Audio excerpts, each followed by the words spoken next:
kulan wacan oo wanaagsan saaxiibayaal halkaad naga daawanaysaan Nobanwas Media wararkan maanta idinku hayno qodobadiisa waxaa ka mid noqon doona ciidamo badan oo lagu soo daadiyay wadooyinka Muqdisho iyo ujeedkooda beesha caalamka oo dalab xasaasi ah u dirtay golaha wada tashiga qaranka madaxweynihii hore ee Tunisia oo lagu xukumay xabsi 4 sano ah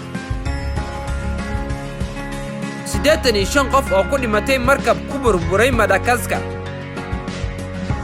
daawadayaal ku soo dhawaada qodobadaas oo faahfaahsan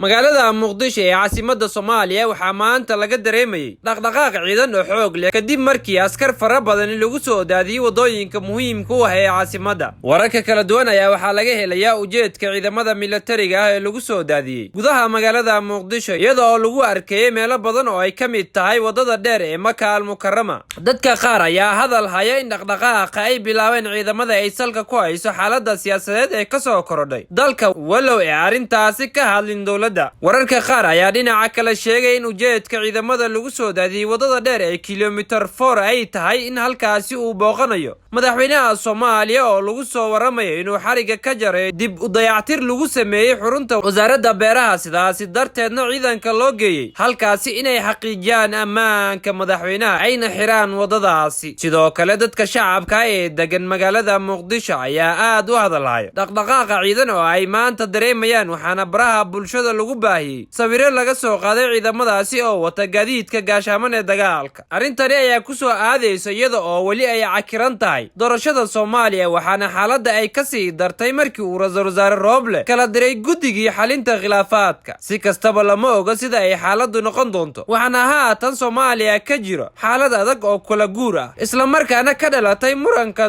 doorashooyinka haatan war-saxaafadeed ka soo baxay wakiilada beesha caalamka ee fadhigoodu yahay magaalada Muqdisho ayaa waxaa looga hadlay xaaladda cakiran ee dalka gaar ahaan muranka hareereeyay doorashooyinka golaha shacabka dalka ugu horeyn beesha caalamka ayaa soo dhaweysay sirka uu iclaamiyay ra'iisul wasaaraha ee golaha wada tashiga qaranka ee 27 bishan ka dhacay gudaha magaalada Muqdisho saaxiibada beesha caalamka ayaa ku celiyay baaqooda ku aadan daahfurnaanta doorashada oo ay wali cabasho ka muujinayaan mucaaradka iyo xubnaha xildoonka ah saaxiibada Soomaaliya ee beesha caalamka waxay soo dhaweynayaan qorshaha lagu qabanayo kulanka foolka ah oo ay yeelanayaan golaha wada tashiga qaranka oo diiradda lagu saarayo hagaajinta iyo dardargelinta hanaanka doorashada waxaan mar kale ku celinaynaa baaqyada ku aadan daahfurnaan buuxda ee dhammaan habka la xiriirinayo ayaa lagu yiri war-saxaafadeed maanta ka soo baxay wakiilada beesha caalamka sidoo kale beesha caalamka ayaa ka dalbatay golaha wada tashiga qaranka inay soo gabagabeeyaan doorashada iyada oo shaacisay inay taageerayso hanaan kasta oo ku saleysan heshiisyadii la gaaray 17 Sebtembar 2020 iyo 27 May 2021 sida lagu sheegay qoraalka waxaan wali si buuxda u taageeraynaa hanaan kasta oo ku saleysan ixtiraam heshiisyadii 17 Sebtembar 2020 iyo 27 May 2021 waxaan madaxda Soomaaliyeed ugu baaqaynaa inay sida ugu dhaqsiyaha badan ku soo gabagabeeyaan hanaanka doorashada ayaa lagu yiri qoraal ay si wada jir ah u soo saareen xubnaha beesha caalamka ugu dambeyn beesha caalamka ayaa xustay in laga maarmaan ay tahay in la saxo qaladaadka haatan ka jira doorashada si loo helo taageerida shacabka Soomaaliyeed waxaan ugu baaqaynaa hirgelinta kor u qaadista laga maarmaan ah si loo saxo dadaalada la arkayay si loo xaqiijiyo natiijada ay heli doonto taageerida iyo kalsoonida shacabka Soomaaliyeed ayaa lagu soo gabagabeeyay qoraalka beesha caalamka waxaa si wada jir ah qoraalkani u soo saaray howlgallada midowga Afrika Soomaaliya Amazon Belgium Canada Denmark Masar Ethiopia midowga Yurub AUE Jarmanka urur goboleedka IGAD Talyaaniga Japan Kenya ururka jaamacadda Carabta LAS Norway ururka iskaashiga dalalka Islaamka OIC Qatar Sweden Switzerland Turkiga Uganda boqortooyada midowda ee Britain dowladda Mareykanka iyo qaramada midowda